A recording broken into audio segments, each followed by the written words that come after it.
Poursuivez ma journée sur les ondes de la radio Respiration FM, mesdames, mesdemoiselles, messieurs. Et maintenant, vous allez écouter une autre chanson avant que vous ayez la réflexion du jour. Choix PAM, avec Révélation de Port-au-Prince.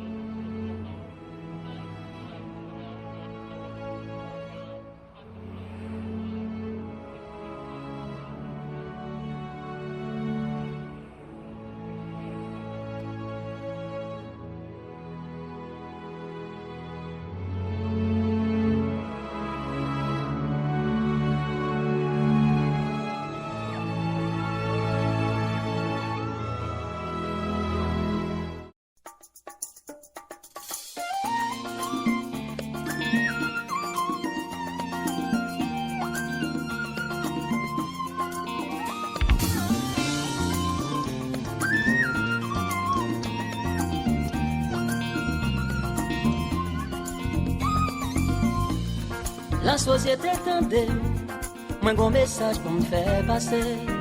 Non bon jeunesse, non, quand t'es brûlé. Bah qu'on goûte ça pour aller, bah qu'on goûte ça privé, les amis. Yo tout gagne folie. Dans la vie, tout le monde gagne des choix. C'est choix, c'est ça. Ou bien on monte dans le ciel, les amis, moi, la Jésus béni. Oh.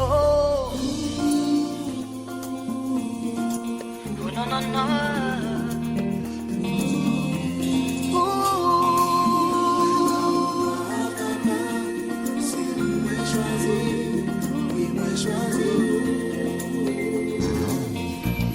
Qu'est ça qui te l'église, qui dit baguette en rien que sérieux. Qu'est ça qui dit bon Dieu va même exister vrai. Yo même lié un jour contre la terre qui pour finir. Yo tout poil péri. Dans la vie pas, moi te fait un seul choix. Mais choisi là, moi dois monter dans le ciel, les amis, moi superstar bon Dieu.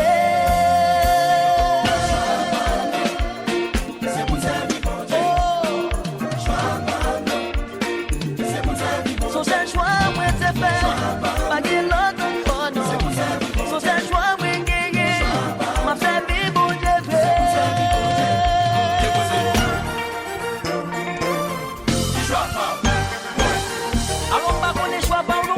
Mais choix révélation côté lié.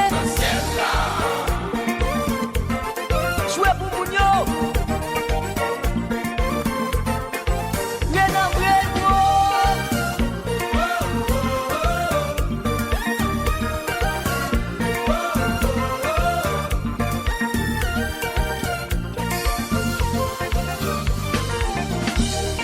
Pas connaître qui ça va faire. Moi déjà converti.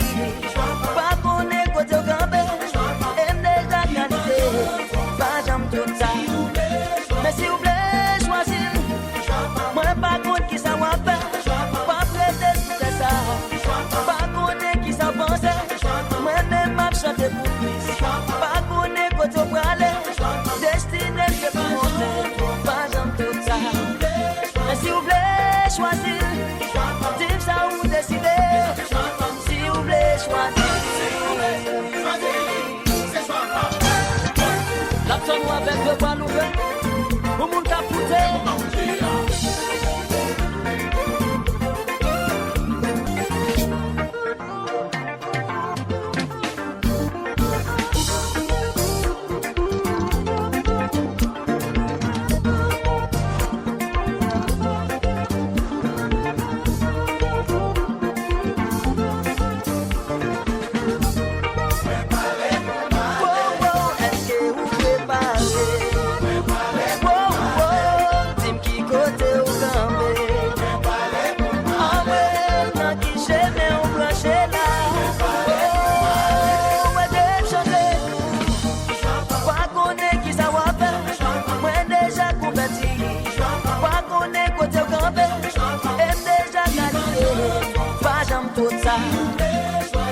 Déjà décidé, qui côté ou branché, ma chérie, choix me tendez.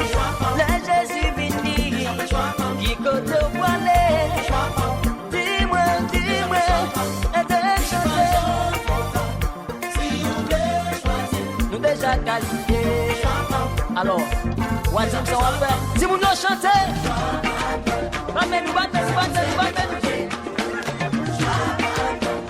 chantez, voilà, nous c'est pour nous tous.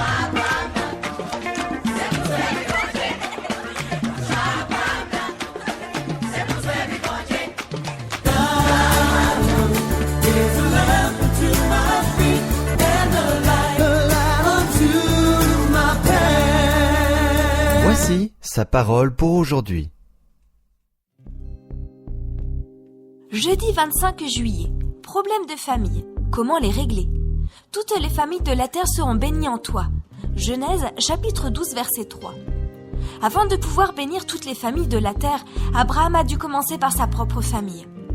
Au temps de l'Église du Nouveau Testament, avant qu'un homme puisse assumer un rôle de leader, les anciens tenaient à examiner sa vie privée. 1 Timothée, chapitre 3, verset 5. Leur réflexion était la suivante. Si sa vie de famille n'est pas une réussite, inutile de lui donner davantage de responsabilités. Quant à vous, si vous voulez, avec votre famille, profiter des bénédictions de Dieu, vous devez apprendre à surmonter les difficultés. Pour ce faire, premièrement, n'oubliez pas que votre famille est comme une grande équipe. Vous devez vous épauler, pas vous déchirer. Évitez de rejeter vos frustrations sur vos proches. Nous avons trop souvent tendance à les laisser exploser devant eux une fois déposé notre image publique de bienveillance.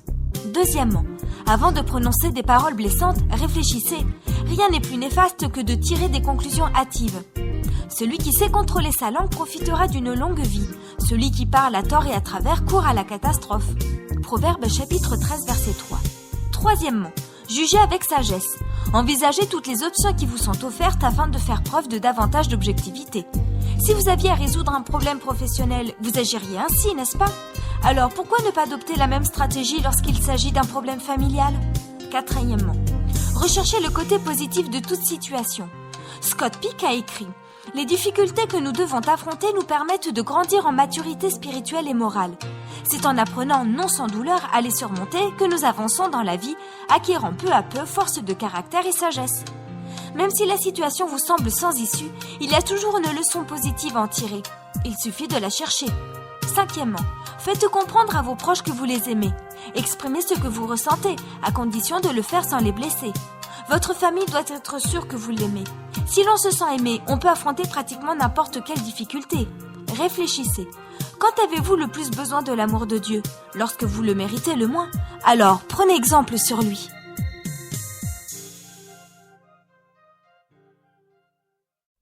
Ce texte est extrait d'une brochure trimestrielle disponible gratuitement en vous connectant au www.saparole.com ou en appelant au 05 53 30 32 81. Coucou, je m'appelle Megan. Salut, je m'appelle Lise.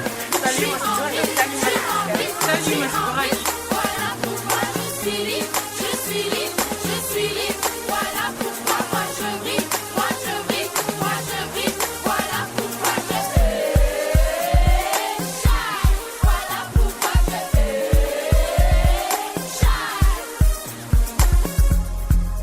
Je n'oublierai ce que t'as fait pour moi. Dès ma naissance jusqu'à ce moment présent. Je sais que tu m'aimes, tu me l'as prouvé.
Je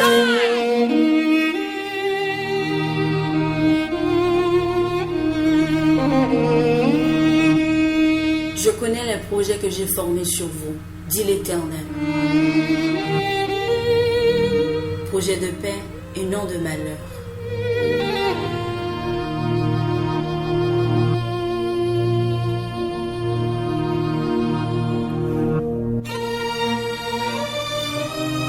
Afin de vous donner un avenir et de l'espérance.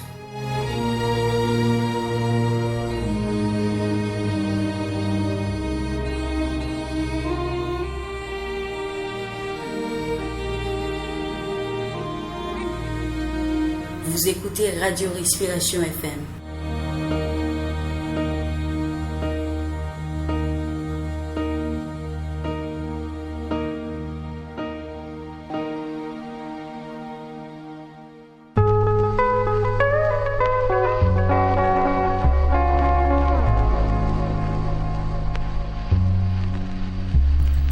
Un cordial salut à vous tous, ici Emmanuel Élisée Norestin qui vous présente l'actualité mondiale. Aux États-Unis, le ministre américain de la Justice a indiqué que son pays ne requérait pas la peine capitale contre l'ex-consultant de la NSA bloqué à Moscou. Les États-Unis ne requerront pas la peine de mort contre Edward Snowden, l'ex-consultant de la NSA bloqué dans un aéroport de Moscou, a affirmé le ministre américain de la Justice.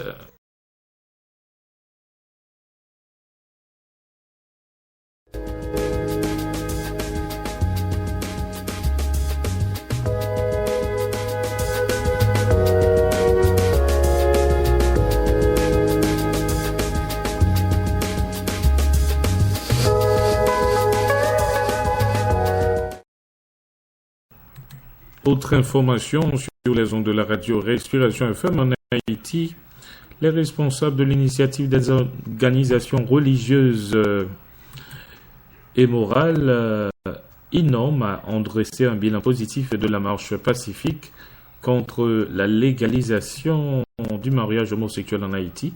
Le président de l'INOM parle de réussite, mais déplore l'assassinat de 2 citoyens présentés comme des homosexuels par des individus se faisant passer pour des protestataires. 2 officiers de l'armée ont été abattus vendredi 26 juillet à Benghazi, dans l'est de la Libye, quelques heures après l'assassinat d'un avocat et militant politique libyen de premier plan, Abdel Salam et Mosmari. Salem al-Sara, un colonel de l'armée de l'air, a été tué à la sortie d'une mosquée après les prières du soir. C'était un coup d'œil sur l'actualité mondiale. Vous êtes branchés sur les ondes de la radio Respiration FM. Gardez l'antenne dans un instant. La chanson du jour sur cette longueur d'onde.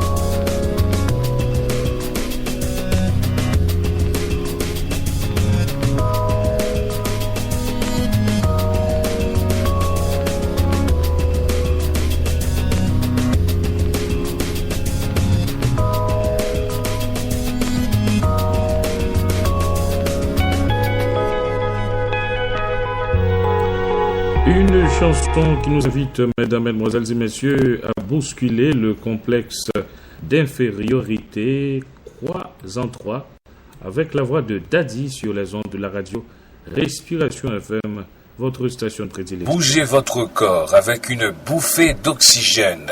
Vous écoutez Respiration FM.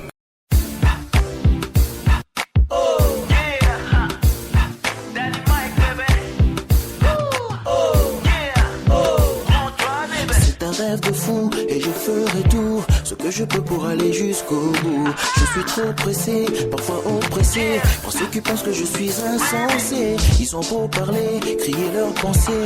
Rien à faire, moi je veux m'en aller. J'ai beaucoup trimé, je ne peux plus traîner. Plus rien ne pourra me freiner. Crois en toi si tu veux que les autres croient en toi. Ne t'étonne pas si beaucoup à douter se moquent de toi. premier, crois en toi. Il n'y a pas ni la route devant toi. Si tu ne peux pas le voir, crois seulement.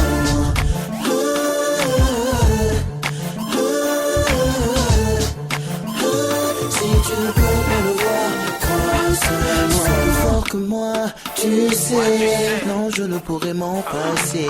C'est ma destinée. Je sais. Dis-moi qui peut m'arrêter. Yeah. J'ai la foi, j'ai le bon Dieu. J'ai tout ce qu'il faut. Avec lui, le pouvoir m'est donné. Non, je ne crains plus. Quand il est avec moi, je peux chanter, crier, aller au bout de mes rêves. Si tu veux que les autres croient en toi, il était t'étonne pas si beaucoup de se moquent de toi. Tu es en toi, lui le premier croit en toi. Il n'y a pas ni la route devant toi. Si tu ne peux pas le voir, crois seulement.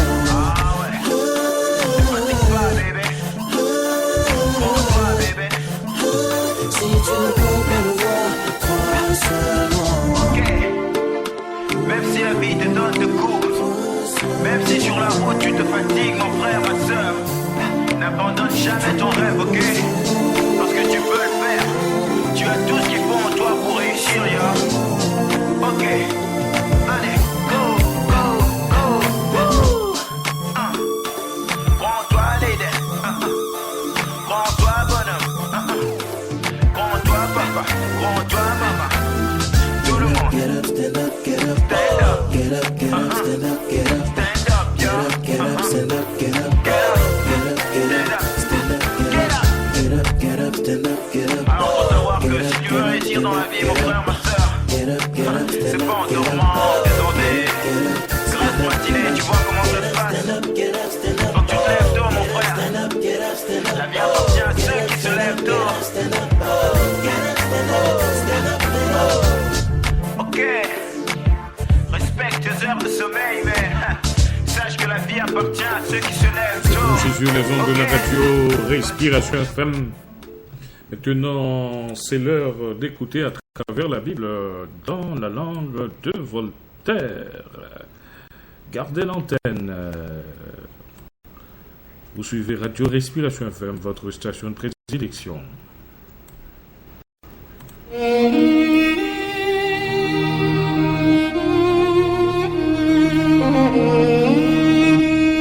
Je connais les projets que j'ai formés sur vous, dit l'Éternel. Projet de paix et non de malheur.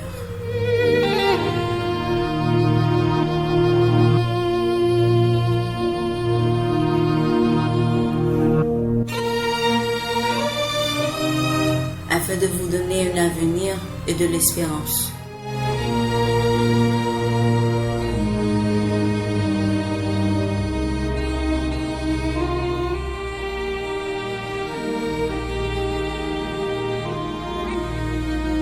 Vous écoutez Radio Respiration FM.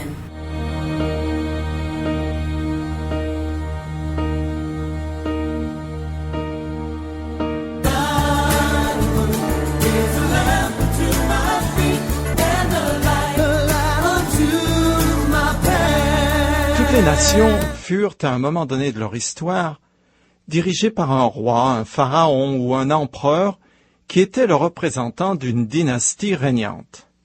En France, on a coupé court à cette pratique à l'aide de la guillotine.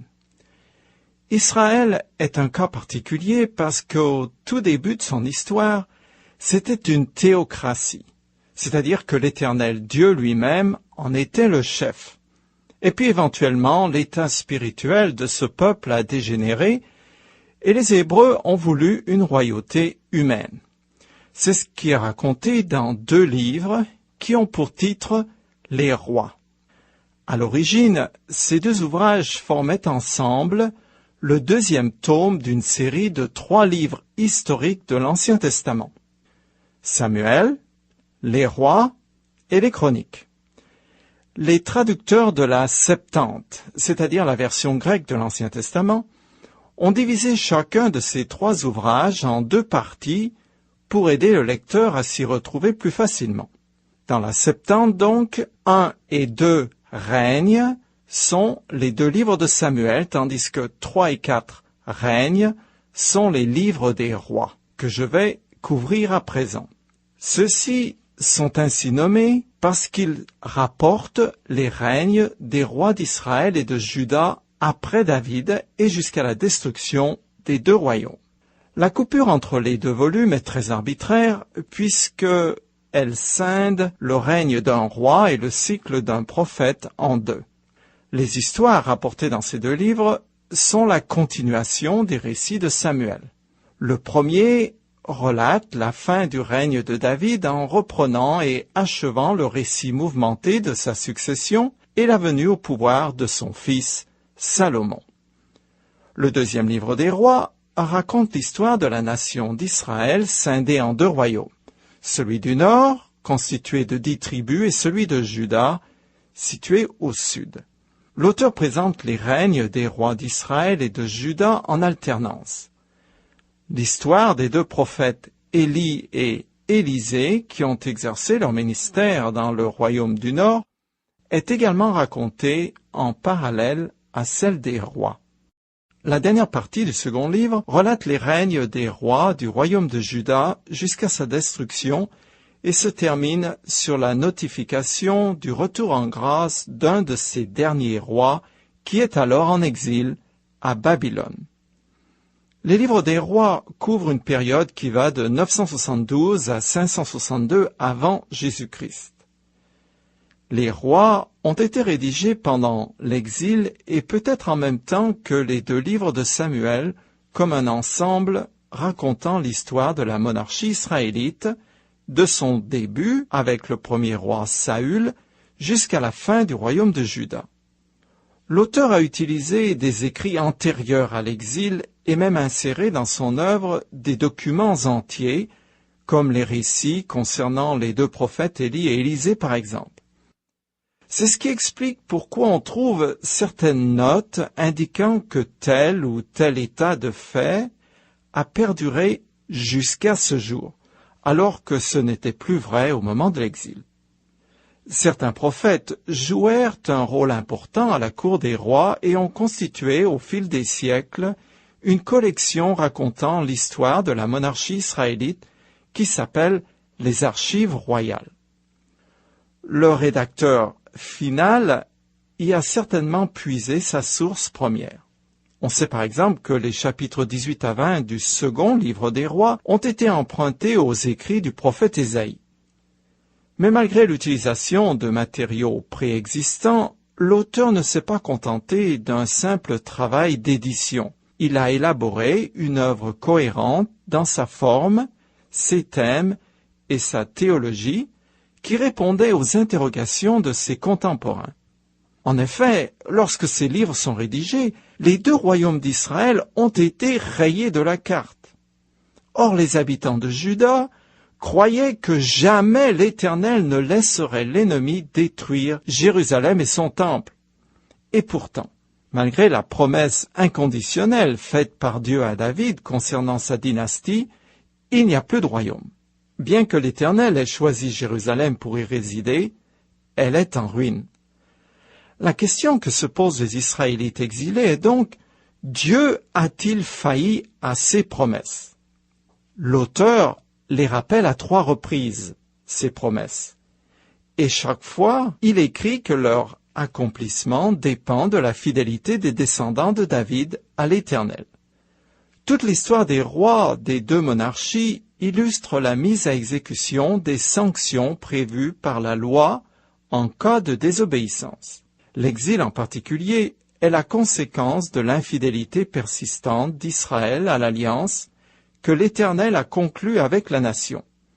La situation catastrophique d'Israël avait été prédite par Moïse. Lorsque l'auteur fait une évaluation des rois de Juda, il utilise David comme modèle. Ceux qui imitent sa conduite sont approuvés et les autres condamnés. L'auteur s'intéresse avant tout à la situation morale et religieuse des rois et du peuple pour expliquer le cours des événements, laissant la plupart du temps de côté les facteurs sociaux, économiques et politiques qui intéressent les historiens modernes. Par exemple, le long règne du roi Jéroboam II ne fait l'objet que d'une courte notice et est utilisé comme contre-exemple moral et religieux pour expliquer la destruction du royaume du Nord. Je cite ce passage. Dès lors, les Israélites n'avaient cessé de se livrer à tous les péchés que Jéroboam lui-même avait commis. Ils ne les abandonnèrent pas jusqu'au jour où l'Éternel les bannit, loin de lui, comme il l'avait annoncé par tous ses serviteurs, les prophètes. Israël a été déporté loin de son pays en Assyrie, où il est resté jusqu'à ce jour. Fin de citation. Par contre, les réformes religieuses entreprises dans le royaume de Juda par les rois Ézéchias et Josias retiennent longuement l'attention de l'auteur. De même, il s'étend sur les fautes graves de certains monarques et sur l'influence désastreuse qu'ils eurent en promulguant l'idolâtrie. Concernant le long règne du roi Manassé en Juda, l'auteur s'attache à montrer que ces crimes ont rendu l'exil inéluctable. Je cite le passage. À cause du roi Manassé, roi de Juda, qui s'est rendu coupable de tous ces actes abominables, qui a même fait pire que tout ce qu'avaient fait avant lui les Amoréens, et qui a entraîné le peuple de Juda dans le péché d'idolâtrie, voici ce que déclare l'Éternel, le Dieu d'Israël. Je vais amener sur Jérusalem et sur Juda un malheur tel que tous ceux qui en entendront parler seront abasourdis. Je viderai la ville de ses habitants comme on nettoie un plat et qu'on le retourne à l'envers après l'avoir nettoyé. J'abandonnerai ce qui reste du peuple qui m'appartient et je le livrerai au pouvoir de ses ennemis qui le pilleront et le dépouilleront. Je chasserai aussi Juda loin de moi, comme j'ai chassé Israël, et je rejetterai cette ville, Jérusalem, que j'avais choisie, ainsi que le temple où j'avais promis d'établir ma présence. Fin de citation. Le message essentiel des livres des rois est la faillite complète du peuple de Dieu vis-à-vis de l'Éternel. C'est ce qui a entraîné la ruine des deux royaumes d'Israël, tant celui du nord que de Juda au sud. D'une manière plus générale, l'auteur enseigne l'incapacité de l'homme à se gouverner lui-même d'une manière qui soit droite aux yeux de Dieu. Il dresse un bilan de chacun des règnes israélites en fonction de la conduite que le roi aurait dû avoir par rapport à certaines lois de Moïse. En somme, les livres des rois nous présentent la longue histoire de l'infidélité d'Israël à l'égard de l'Éternel, qui va en s'empirant au fil du temps. La destruction des deux royaumes israélites est donc la conséquence et l'aboutissement logique de leurs péchés accumulés. Le peuple de Dieu en porte l'entière responsabilité. Cependant, tout espoir n'est pas perdu. L'auteur s'attache à rappeler comment Dieu s'est montré fidèle par le passé, entrevoyant ainsi la restauration future du royaume de David afin d'accomplir la promesse que l'Éternel lui avait faite. La fin de l'ouvrage mentionne le retour en grâce de Jéhoïakin, l'héritier du trône de David, survenu une quinzaine d'années après que Juda ait été emmené en captivité par Nabuchodonosor. Son successeur tire de sa prison le descendant de David, Jéhoïakin, et lui donne une place de choix à sa cour. C'est le présage du retour d'exil. Pareillement, l'auteur rappelle souvent que l'Éternel a choisi Jérusalem parce qu'il s'attend à sa reconstruction future. Ce sont les Perses qui, après avoir vaincu Babylone, autorisèrent les Israélites à retourner en Palestine et à reconstruire Jérusalem. Cependant, la promesse d'une dynastie à David trouve son accomplissement parfait en Jésus-Christ, l'héritier ultime du trône. La faillite d'Israël dans l'obéissance à la loi, qui est le thème principal du livre, est la démonstration de la nécessité d'une meilleure alliance et d'un salut offert par grâce et reçu par la foi.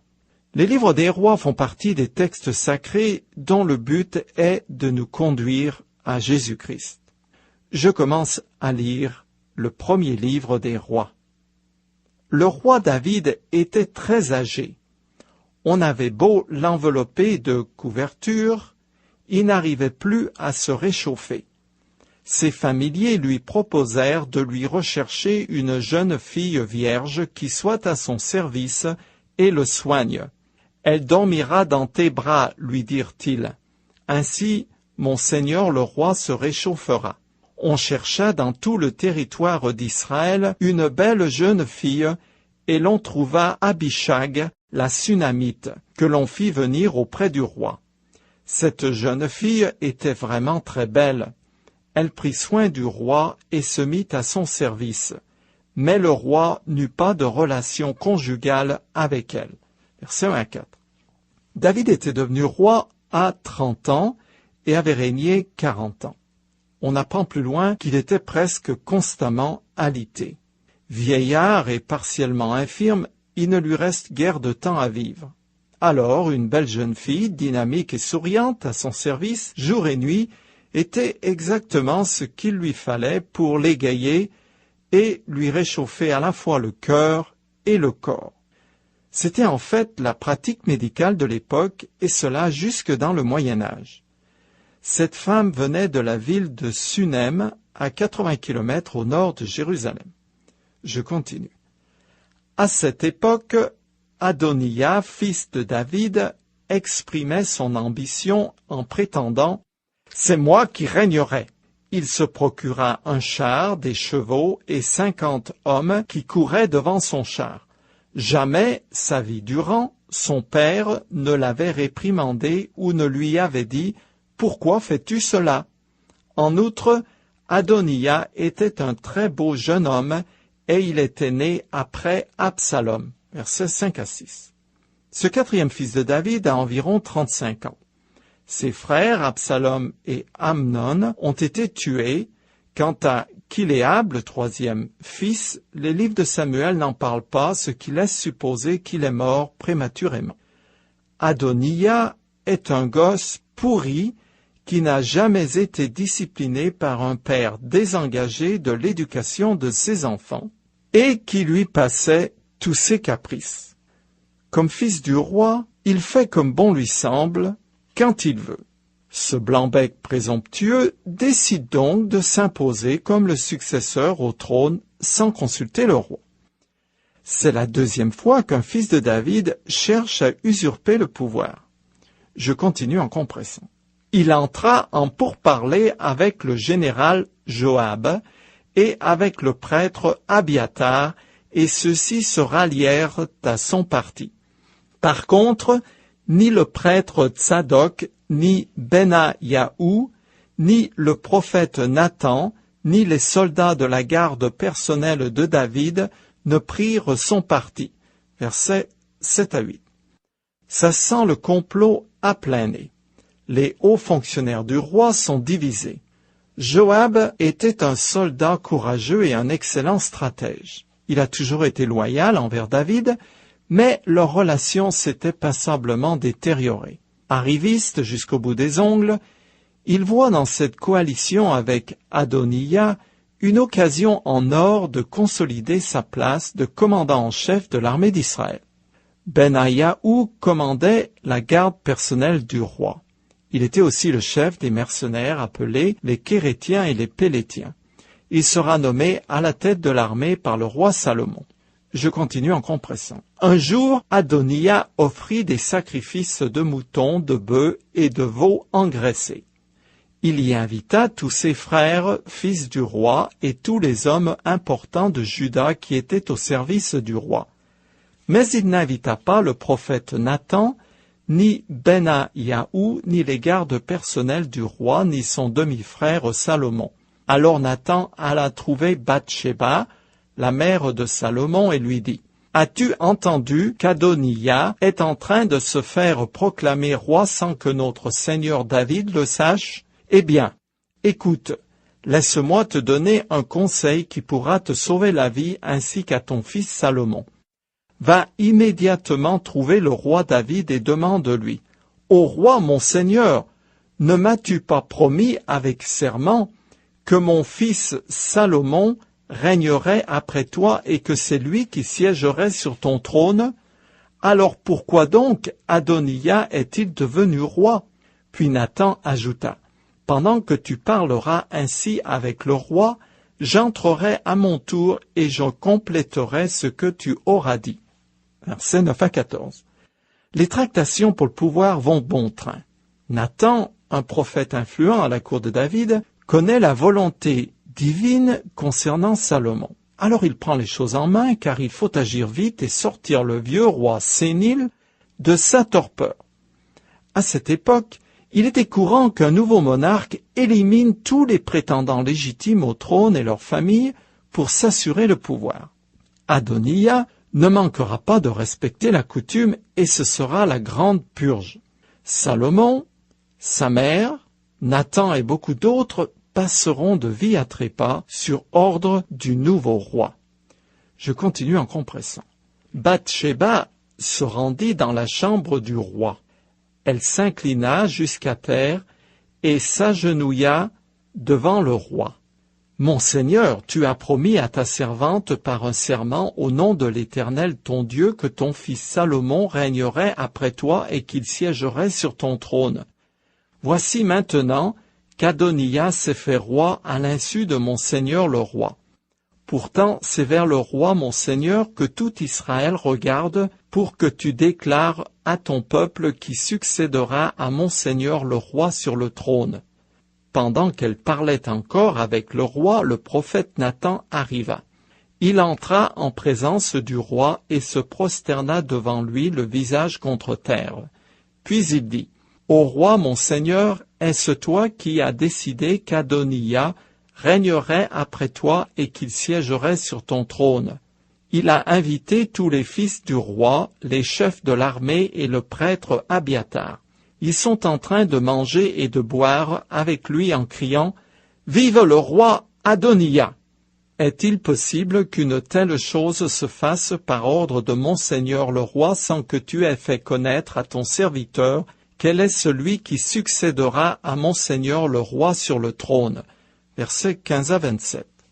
Bathsheba a compris l'urgence de la situation. Elle suit donc les conseils de Nathan qui arrive pour enfoncer le clou. Il est fort probable que la course d'action du prophète lui ait été dictée par l'Éternel qui avait déjà choisi Salomon comme successeur au trône. David se trouve maintenant placé au pied du mur. Il doit agir. Je continue en compressant. Le roi déclara à Bathsheba par serment, « Aussi vrai que l'Éternel qui m'a délivré de toutes les détresses est vivant, je te promets de réaliser aujourd'hui même la promesse que je t'ai faite avec serment au nom de l'Éternel, du Dieu d'Israël, lorsque je t'ai dit que ton fils Salomon régnerait après moi et qu'il siégerait sur mon trône à ma place. » Puis le roi David ordonna, « Rassemblez tous mes serviteurs, faites monter mon fils Salomon sur ma propre mule, et conduisez-le à la source de Gihon. Là, le prêtre Tsadok et le prophète Nathan lui conféreront l'onction pour l'établir roi sur Israël. Vous sonnerez du cor et vous crierez « Vive le roi Salomon !» Il viendra siéger sur mon trône et régnera à ma place, car c'est lui que j'ai choisi pour être le conducteur d'Israël et de Juda. Versets 28 à 37. David a retrouvé la lucidité et va tenir la promesse qu'il a faite à Bathsheba de faire Salomon le prochain roi. Il convoque le chef des prêtres, le commandant de sa garde personnelle et le prophète Nathan. En faisant monter Salomon sur sa propre mule, David déclarait publiquement qu'il était son successeur désigné. L'onction, la sonnerie du cor, l'acclamation « Vive le roi Salomon » faisait partie du rituel d'intronisation. À partir du moment où il est assis sur le trône de David, il était le prochain roi. L'expression « aussi vrai que l'Éternel est vivant » est très fréquente dans l'Ancien Testament. Elle apparaît d'ailleurs 14 fois dans les livres des rois. C'est la formule habituelle du serment israélite qui invoque le nom sacré de Dieu et le prend pour témoin des paroles prononcées. David y intègre son expérience personnelle. L'Éternel l'a délivré de toutes les détresses et il en a eu. Quel témoignage de ce vieillard à la fin de sa vie. Moi aussi, j'aimerais bien pouvoir dire la même chose lorsque je serai parvenu au soir de ma vie.